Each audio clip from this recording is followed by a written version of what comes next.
Hello, how are you? Today I've put together a list of 10 foods you shouldn't freeze because you simply won't be able to eat them afterwards. A lot of people want to freeze as many things as possible these days, of course, to avoid waste. But there are some foods that, when you freeze them, they really end up with a very bad texture. They can lose some of their properties and you end up not being able to eat them, either because of the taste or even for food safety reasons. I'm going to tell you which foods you shouldn't freeze, so you can prioritize eating them and avoid wasting food at home. You're going to love this video. Stay until the end because you won't want to miss it. If you love nutrition, health, and fitness tips, you're going to love this channel. So go ahead and subscribe, and don't forget to turn on the notification bell so you don't miss anything. I post new videos every day, and you're going to love them. Let's get started with this list, which a lot of people have asked me for. Remember, I have a playlist here on the channel with tips on how to save money. There are lots of great tips, including how to freeze food properly, how to prepare healthy meal preps to save money, and how to make full use of many foods to avoid throwing away peels or seeds. Some foods we can eat entirely. Let's try to optimize this even more, because nowadays it's really important for our wallets. Food is getting more and more expensive, unfortunately. And for the planet too, for sustainability reasons, it's really important that we avoid throwing food in the trash as much as possible. Avoid wasting food.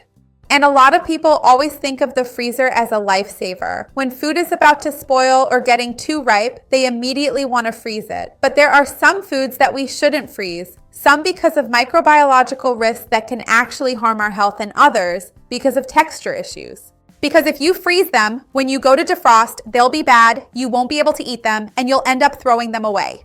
Not right away, but later on. So I'm going to tell you which foods these are so you can prioritize eating them instead. Because if you have those foods there and others that you could freeze the ones you're not going to eat right now, the ones that are freezable, so to speak, and prioritize eating the ones that aren't so you can avoid wasting food.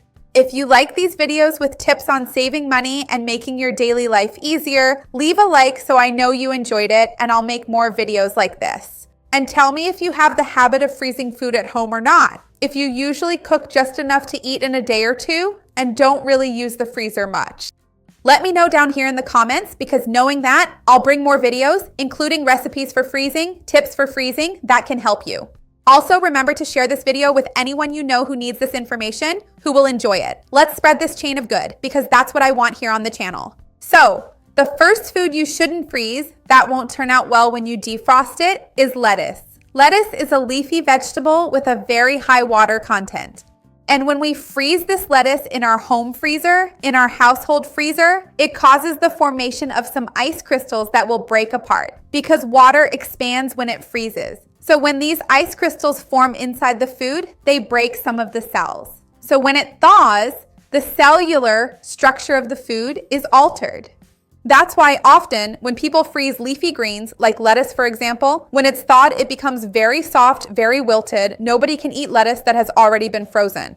Of course, there are exceptions for some leafy vegetables such as kale and spinach. And in fact, if you blanch these foods before freezing, their shelf life will be even longer.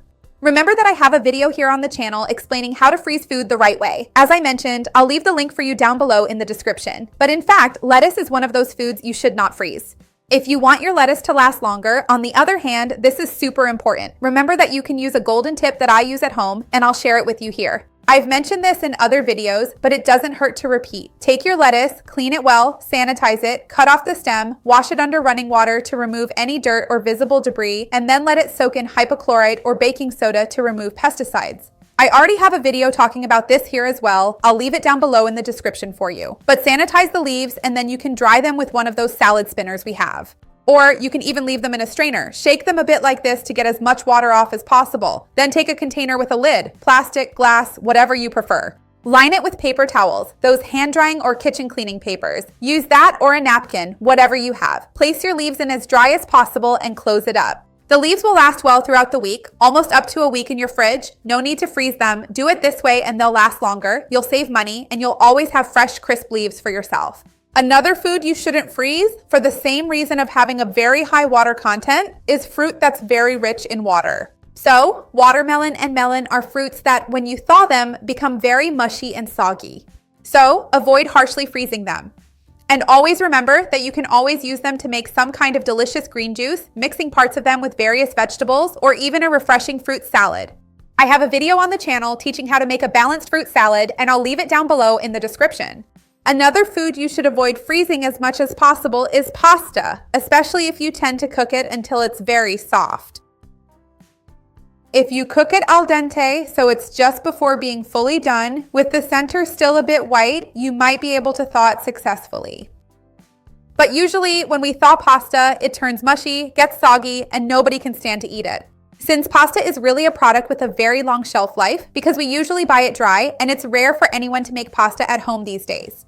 Remember, the best thing is to measure out the right amount before cooking to avoid waste. That way, you won't even need to freeze it. You just prepare what you need at the moment and also avoid more waste. Another product you should avoid freezing is coffee, whether it's in beans or ground. Avoid freezing coffee because it will lose much of its flavor and aroma, and the cold can end up burning the coffee, drying it out too much. So, the best thing is to store coffee in a tightly sealed container in a dark place away from moisture so it lasts longer. Meat that has already been thawed should also not be refrozen. So if you have a large piece of ground beef, steak, chicken, and you left it out on your counter to thaw, or even in your fridge, and it has thawed but you're not going to use all of it, you can't refreeze it. Because bacteria can grow there, which can be harmful to you. What you can do in this case is cook all the meat.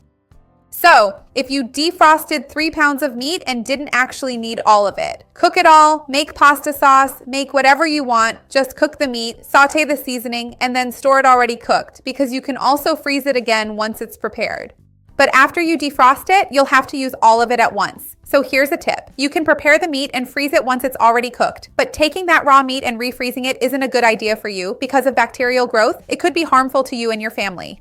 But a good tip is, if you buy a large quantity of steak, ground beef, or whatever it may be, you should portion it out and freeze it in pieces, in bags, with the right amount.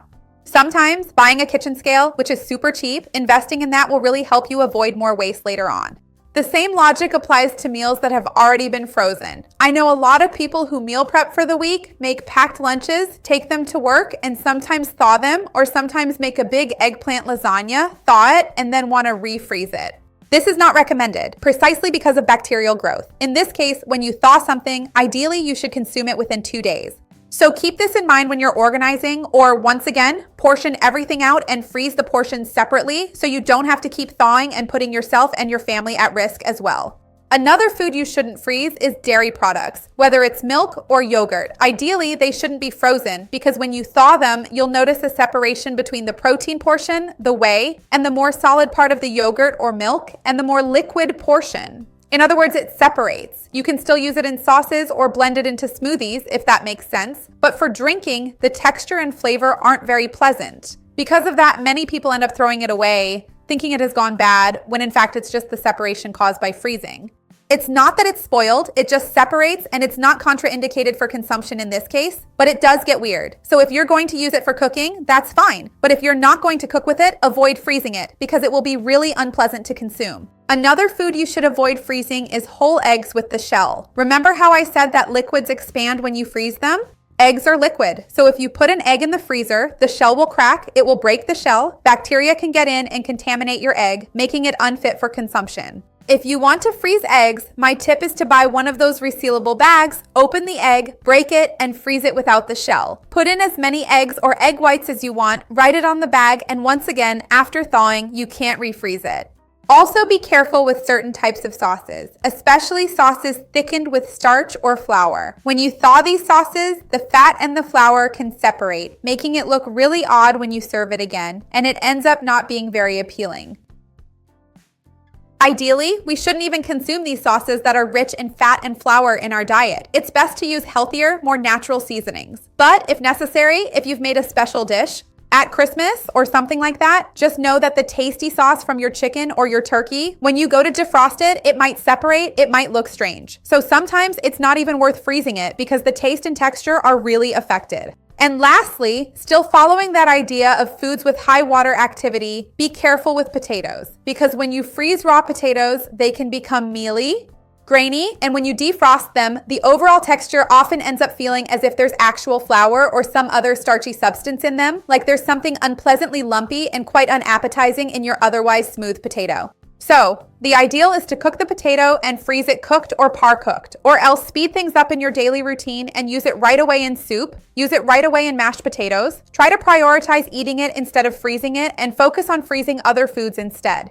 Remember, as I've already told you before, but I'll remind you here, that I have many videos to help you in your daily life to save money and avoid waste. A video on how to clean your food, talking more about pesticides. A video talking more about how to prepare meal prep containers to optimize your meals, save money as well, and eat healthier throughout the week. Really cool menu videos for weight loss, diabetes, and more. I'll leave them down below. And a great video explaining how to freeze food. All of this will be down in the description to help you out. Tell me, do you have the habit of putting everything in the freezer? Do you try to freeze everything or not? Do you usually consume things as you buy them? I'd love to see your comment. Give the video a like because that really helps me out, and share it with anyone who would enjoy it or who needs it. Let's work together to spread this chain of good. That's what I want here on the channel. See you next time. Bye.